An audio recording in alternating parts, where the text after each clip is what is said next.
नमस्कार दोस्तों, TET classes with Sneha में आपका स्वागत है। दोस्तों, आज की इस क्लास में आप लोगों के लिए सीटेट प्रीवियस ईयर का क्वेश्चन पेपर लेकर आया हूं और यह क्वेश्चन पेपर आपका जो है 20 दिसंबर 2021 का ऑनलाइन परीक्षा का पूछा गया क्वेश्चन पेपर है। और इस क्वेश्चन पेपर के बाल विकास एवं शिक्षा शास्त्र के 30 क्वेश्चंस को सॉल्व करेंगे। दोस्तों यदि आप हमारे चैनल पर नए हैं तो चैनल को सब्सक्राइब कीजिए, लाइक कीजिए, शेयर कीजिए। दोस्तों आइए शुरू करते हैं आज की इस क्लास के क्वेश्चन नंबर 1 से। क्वेश्चन नंबर 1 है, क्वेश्चन नंबर फर्स्ट है दोस्तों, निम्नलिखित में से कौन सा कथन विकास एवं अधिगम के बारे में लेव वाइगोत्स्की के दृष्टिकोण का सही वर्णन करता है? तो राइट आंसर यहाँ पे हो जाएगा दोस्तों थर्ड ऑप्शन, सीखना अक्सर विकास के अग्रिम होता है। यहाँ पे राइट आंसर है।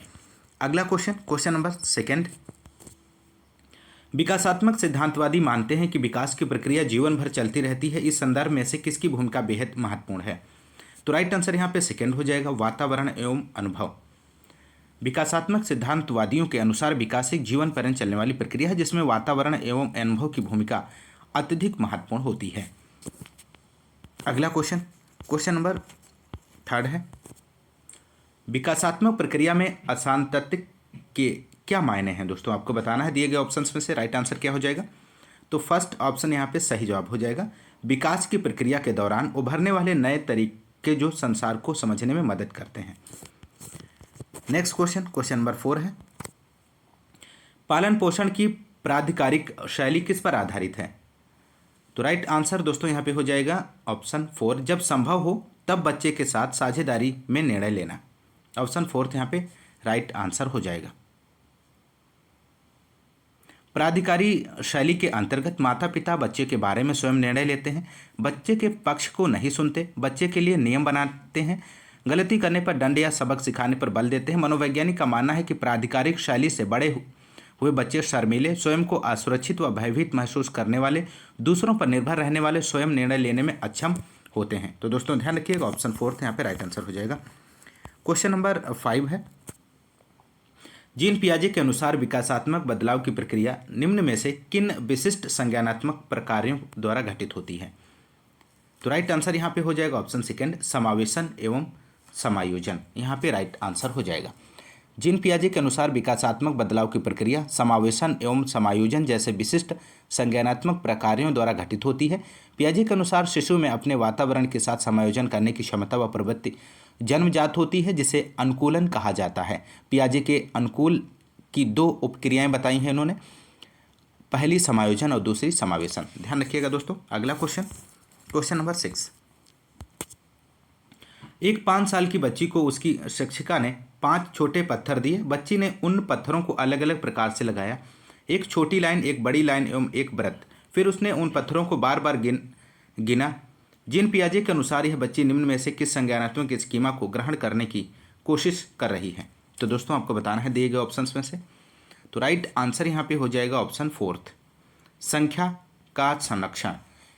यहाँ पे सही जवाब हो जाएगा। पियाजे के संज्ञानात्मक विकास की ठोस संक्रियात्मक अवस्था स्टेज ऑफ कंक्रीट ऑपरेशन के अंतर्गत बच्चे ठोस वस्तुओं के आधार पर आसानी से मानसिक संक्रियाएं करके समस्या का समाधान कर लेते हैं। ठोस संक्रियात्मक अवस्था में बच्चों में 3 महत्वपूर्ण संप्रेत्यों संरक्षण, संबंध, वर्गीकरण का विकास हो जाता है। यह अवस्था 7 वर्ष से आरंभ होकर 12 वर्ष तक रहती है। दोस्तों ध्यान रखिएगा, 7 वर्ष से आरंभ होकर 12 वर्ष तक रहती है। अगला क्वेश्चन, क्वेश्चन नंबर 7, लेव वाइगोत्स्की के अनुसार संज्ञानात्मक विकास के लिए निम्न में से किसकी मध्यस्थता आवश्यक है? तो राइट आंसर यहाँ पे हो जाएगा ऑप्शन फर्स्ट, सांस्कृतिक औजार। यहाँ पे राइट आंसर हो जाएगा। लेव वाइगोत्स्की के अनुसार संज्ञानात्मक विकास के लिए सांस्कृतिक औजार की मध्यस्थता आवश्यक होती है। वाइगोत्स्की ने संवाद, भाषा, ढांचा निर्माण, स्कैफोल्डिंग, सहयोगी सहायता को महत्वपूर्ण सामाजिक सांस्कृतिक औजार के रूप में देखा है। तो फर्स्ट ऑप्शन यहाँ पे राइट आंसर हो जाएगा। क्वेश्चन नंबर 8 है, लेव वाइगोत्स्की के अनुसार समीपस्थ विकास के क्षेत्र को किस प्रकार बढ़ावा दिया जा सकता है? तो यहाँ पे इस क्वेश्चन का राइट आंसर जो हो जाएगा दोस्तों ऑप्शन फर्स्ट, सहयोगात्मक संवाद। लेव वाइगोत्स्की के अनुसार समीपस्थ विकास के क्षेत्र को सहयोगात्मक संवाद द्वारा बढ़ावा दिया जा सकता है। बच्चा जो कर रहा है तथा जो करने की क्षमता रखता है, इन दोनों के मध्य के क्षेत्र को समीपस्थ विकास का क्षेत्र ZPD के नाम से संबोधित किया जाता है दोस्तों, जाना जाता है, ध्यान रखिएगा। अगला क्वेश्चन, क्वेश्चन नंबर 9 है, लॉरेंस कोहलबर्ग द्वारा सुझाई पश्च परंपरागत नैतिकता के अंतर्गत स्तर 5 की नैतिकता क्या अंकित करती है? तो राइट आंसर यहाँ पे थर्ड ऑप्शन हो जाएगा, ऐसे नैतिक नियमों को प्रतिपादित करना जो आचार संहिता के परे हों। लॉरेंस कोहलबर्ग द्वारा सुझाई गई पश्च परंपरागत नैतिकता पास्ट कन्वेंशनल मोरालिटी के अंतर्गत स्तर 5 की नैतिकता ऐसे नैतिक नियमों को प्रतिपादित करती है जो आचार संहिता के परे होते हैं। तो थर्ड ऑप्शन यहाँ पे राइट आंसर हो जाएगा। बढ़ते हैं अगले क्वेश्चन की ओर, क्वेश्चन नंबर 10 है। क्वेश्चन नंबर 10, एक प्रगतिशील शिक्षिका को अपनी कक्षा में किस प्रकार का रवैया अपनाना चाहिए? दोस्तों आपको बताना है दिए गए ऑप्शंस में से। तो राइट आंसर यहाँ पे ऑप्शन थर्ड हो जाएगा, सहानुभूति, वास्तविकता एवं परवाह। ऑप्शन थर्ड सही जवाब है दोस्तों। एक प्रगतिशील शिक्षिका को अपनी कक्षा में सहानुभूति, वास्तविकता एवं परवाह का सकारात्मक लोकतांत्रिक वातावरण निर्मित करना चाहिए और अपनाना चाहिए। प्रगतिशील शिक्षा सहयोगात्मक और सहकारी शिक्षण पर बल देती है, स्वयं करके सीखने की अवधारणा को मूर्त रूप देती है, समस्या समाधान के तार्किक व आलोचनात्मक चिंतन पर बल देती है। प्रगतिशील शिक्षा की अवधारणा का विकास जॉन डीबी द्वारा किया गया था। तो दोस्तों ध्यान रखिएगा, प्रगतिशील शिक्षा जॉन डीबी। अगला क्वेश्चन, क्वेश्चन नंबर 11, बच्चों की बुद्धिमत्ता का आकलन करने के लिए आईक्यू इंटेलिजेंट कोशेंट का इस्तेमाल करने के क्या मुख्य सरोकार हैं?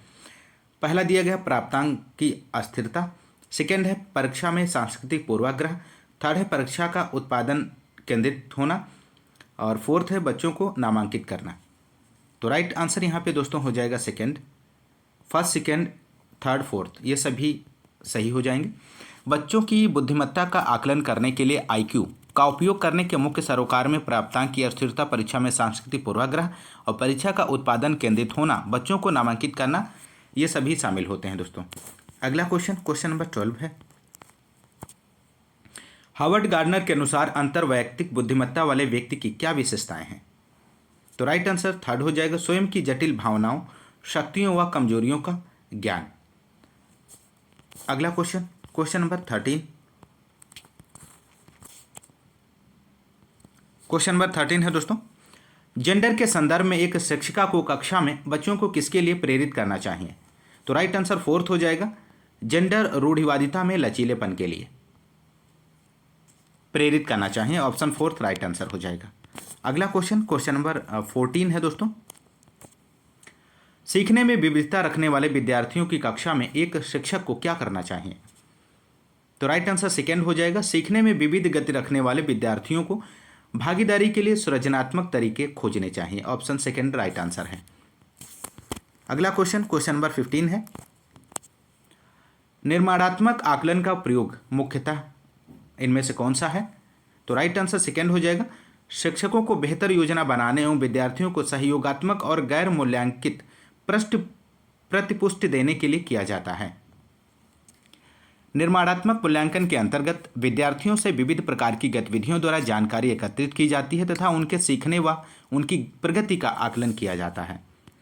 अगला क्वेश्चन, क्वेश्चन नंबर 16 है, बहुसांस्कृतिक शिक्षा का उद्देश्य है क्या है? दोस्तों दिए गए ऑप्शंस में से आपको सही विकल्प का चयन करना है। तो बहुसांस्कृतिक शिक्षा का उद्देश्य कक्षा में अलग अलग संस्कृतियों के बच्चों की साम्यक शिक्षा प्रदान करना है।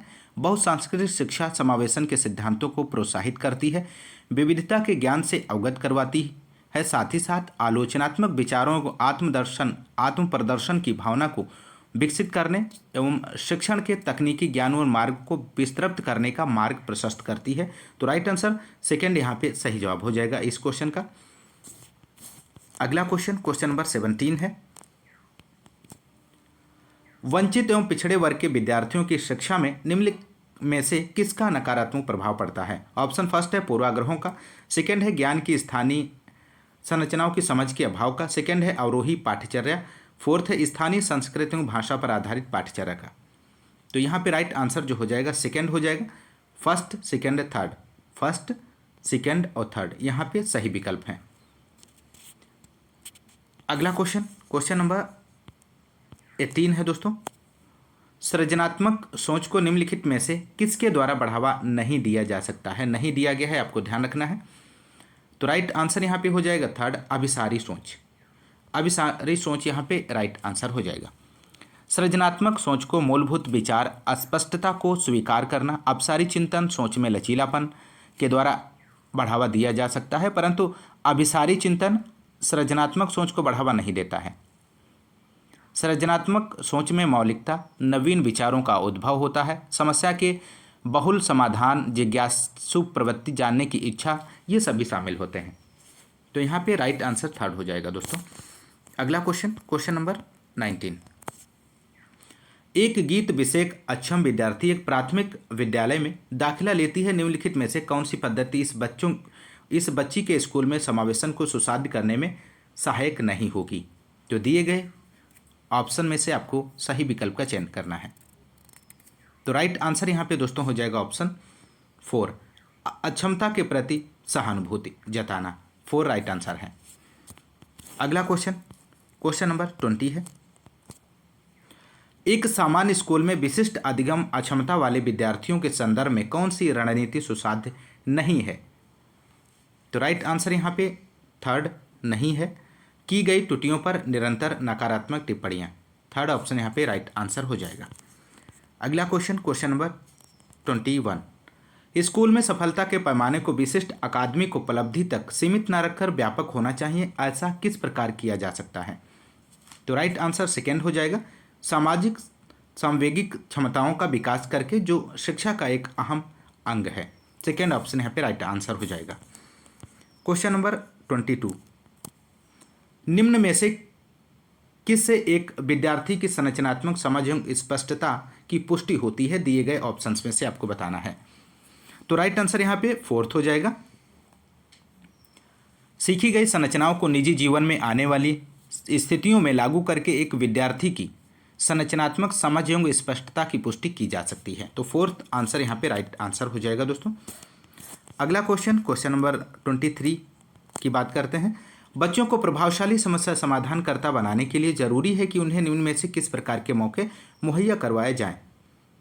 तो राइट आंसर सेकेंड हो जाएगा, स्वतंत्र सोच द्वारा संप्रत्यय की खोज करके अवसर उपलब्ध करवाए जाएं। दोस्तों यहाँ पे सेकेंड राइट आंसर हो जाएगा। अगला क्वेश्चन, क्वेश्चन नंबर 24।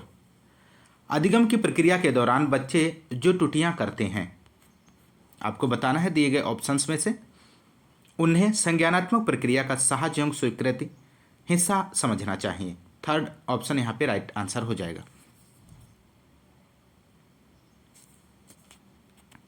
अगला क्वेश्चन, क्वेश्चन नंबर 25। बच्चों के संवेगों की अधिगम में क्या भूमिका है? आपको बताना है दोस्तों दिए गए ऑप्शंस में से। तो राइट आंसर यहां पे हो जाएगा इस क्वेश्चन का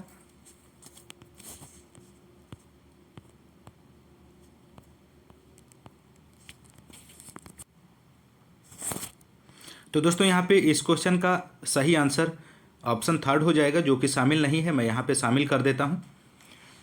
संवेग सीखने की प्रक्रिया को अर्थपूर्ण बनाते हैं तथा उन्हें सीखने की प्रक्रिया में एकीकृत रूप में सम्मिलित करना चाहिए। यहाँ पे राइट आंसर हो जाएगा थर्ड ऑप्शन। ध्यान रखिएगा। अगला क्वेश्चन, क्वेश्चन नंबर 26 है। बच्चों को आंतरिक रूप से अप्रेरित अधिगमकर्ता बनने के लिए किस तरह प्रोत्साहित किया जा सकता है?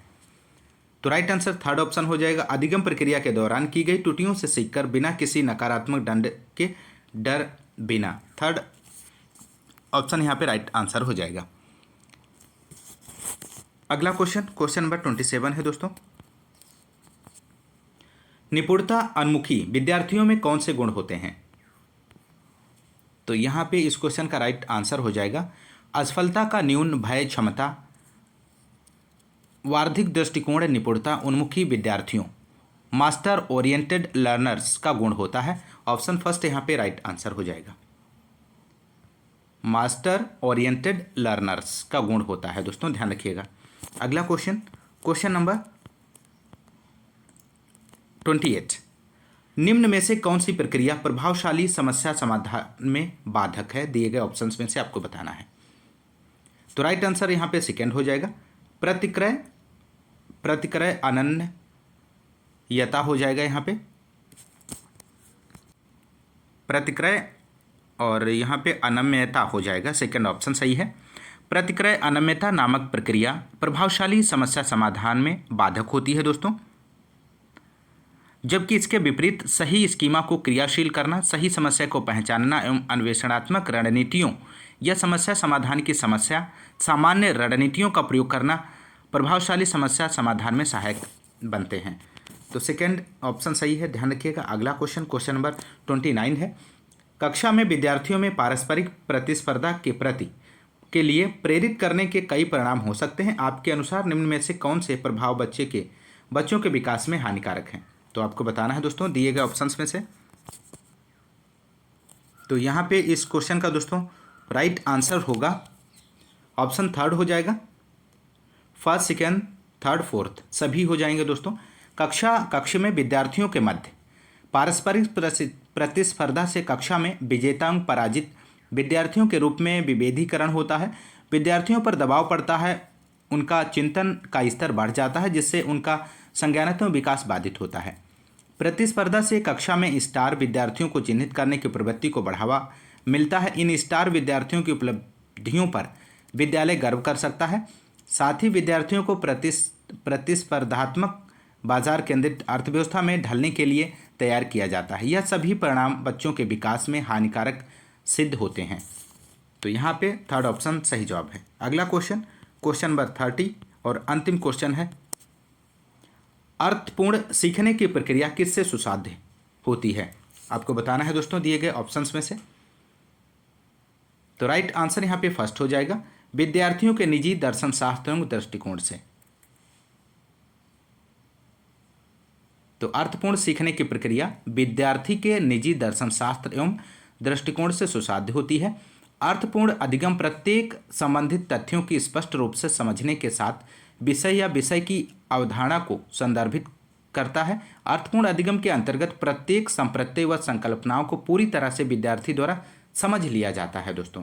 तो दोस्तों ये रहे 30 CDP के क्वेश्चंस जो आपके प्रीवियस ईयर पेपर में पूछे गए थे। तो दोस्तों यदि आपको क्लास पसंद आती है तो आप ज़्यादा से ज़्यादा क्लास को लाइक और शेयर करते रहें दोस्तों आज की इस क्लास में बस इतना ही। मिलते हैं नेक्स्ट क्लास में, तब तक के लिए नमस्कार, जय हिंद, धन्यवाद।